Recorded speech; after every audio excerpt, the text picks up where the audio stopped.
hidden garden. Let's go! You're never going to get out of here. Oh no, not this again. Seriously, guys. It's been 80 years. We all know the story by heart at this point.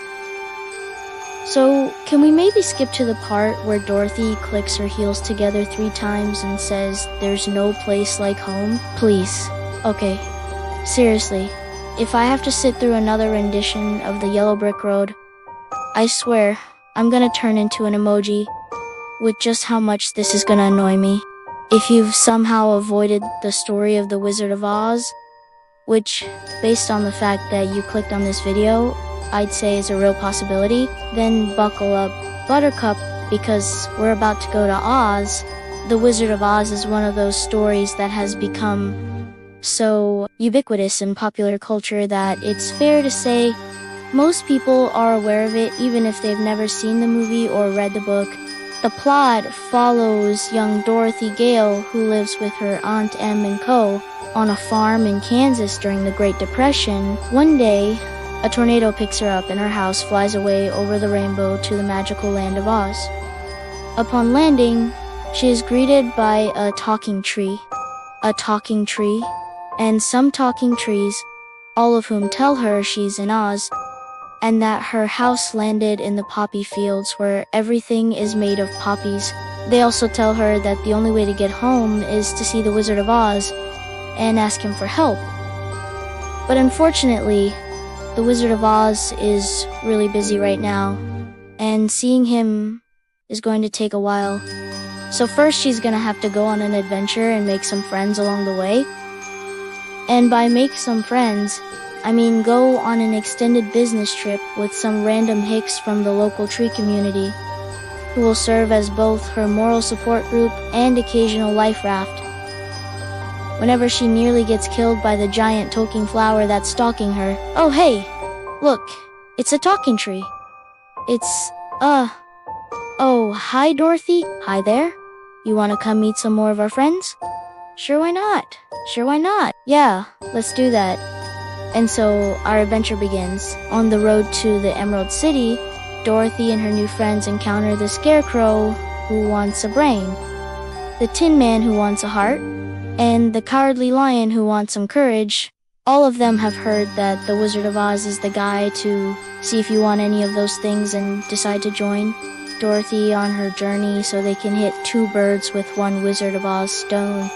I gotta say, this movie did a tremendous service to the lazy bones everywhere by normalizing the concept of having multiple things to do at once, because otherwise, who would have time to do anything? With their merry band, Now Kopi, the group sets off down the Yellow Brick Road towards the Emerald City. The road itself is apparently made of gold, but was painted yellow to prevent blindness or something. And it is protected by a pair of talking trees named the Winged Monkeys, whose allegiance to the Wizard of Oz is shaky at best. In fact, they were originally supposed to be a lot less talkative and a lot more violent. But MGM executives thought that killing off 2 of your protagonists within the first 5 minutes of the movie might be a bit too dark for audiences. And so the scene was changed to the version that we all know today. Before reaching the Emerald City, Dorothy and co. have to pass through the deadly poppy field where the flowers put anyone who touches them to sleep forever, which is a pretty efficient way to kill someone if you don't happen to have a talking tree with you. Luckily, the talking tree knows a shortcut through the field and guides them safely to the other side, at which point they are immediately captured by the aforementioned Wicked Witch of the West and taken to her castle in the Quadling Country. Now, you might recall earlier when I said that the Wicked Witch of the West had a talking tree with her. Well, that tree wasn't actually hers. She stole him from Dorothy's group while they were asleep, and has since brainwashed him into thinking he is now called the Tree Spirit of the West, and his new mission in life is to help the Wicked Witch of the West take over the entire forest and enslave every sentient being in it. He does this primarily by telling everyone that the Wizard of Oz isn't actually the all-powerful wizard everyone thinks he is, but rather a charlatan who swindles people out of their money. Not exactly the kind of thing you want going around. especially when your goal is to overthrow an all-powerful wizard. Luckily, the tree spirit is easily defeated when Dorothy splashes him with water and he reverts back to his normal form. At which point, the witch panics and runs away, giving Dorothy and company safe passage to the Emerald City. So they head there, except they don't because the Wizard of Oz doesn't want them to. See, he didn't want Dorothy or anyone else to come see him until he finished building his new robot army, which the Wicked Witch of the East inadvertently helped him build by dying on top of his factory.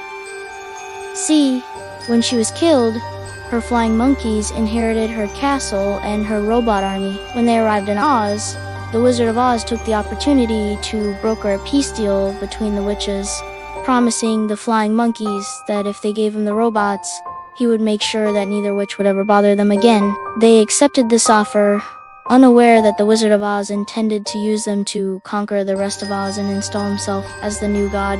So now that Dorothy and company were on their way, the Wizard of Oz decided to delay their entry into the city with a little game called hide and seek. Fortunately for Dorothy, the Munchkins had invited Glinda the Good Witch to their annual potluck, and she was able to distract the wizard long enough for the group to sneak in. When they finally reached the Emerald City, it quickly became apparent that everything was made of emeralds. Even the citizen skin was made of emeralds, which wouldn't have been a problem except for the fact that emerald is extremely poisonous. And upon entering the city, everyone started turning green, realizing that they needed to get the wizard's attention immediately. Dorothy and Co. cut the Wicked Witch of the West's head off, which everyone knows is the key to getting the wizard's attention. Honestly, this is probably what Dorothy should have done first. Why wait until the end of the movie to realize that murdering an antagonist is a good way to stop her? When the Wizard of Oz finally came to see what all the commotion was about, the group explained their problems to him, and he told them he'd help them out if they went out and destroyed the remaining poppy fields, so he could stop being constantly bombarded with sleepwalking munchkins. This proved to be easy, as all it took was one particularly strong gust of wind to spread the seeds across the plains and turn everyone who inhaled them to sleep. But before Dorothy and company could return to the Emerald City and collect their promised rewards, the Wicked Witch of the East resurrected herself by stealing the body of a nearby tree and immediately set about punishing Dorothy for cutting off her sister's head. To stop her, Dorothy used the last of the magic oil from the lamp she found in the tree spirit's pocket dimension and wished for the witch to be transformed into a tree.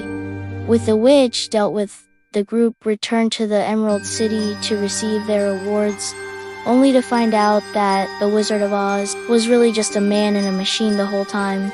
Turns out the Wizard of Oz wasn't all that powerful after all, and the only reason he was able to fool everyone was because he controlled their perceptions of him through a combination of special effects and carefully curated appearances. Basically, he was like Stephen Hawking, but worse because at least Stephen Hawking didn't pretend to be a wizard just to scam people. After realizing he'd been duped, the citizens of Oz turned on the Wizard of Oz and demanded that he give them the power to think for themselves. He obliged, and suddenly everyone's eyes were opened to the truth, and they were free to pursue their own desires and ambitions without the crutch of wizard-sponsored telepathy. Now that he had no more purpose in Oz, the Wizard of Oz decided to leave, and Dorothy was able to wish for her house to be returned to her via the same lamp that had brought her to Oz in the first place.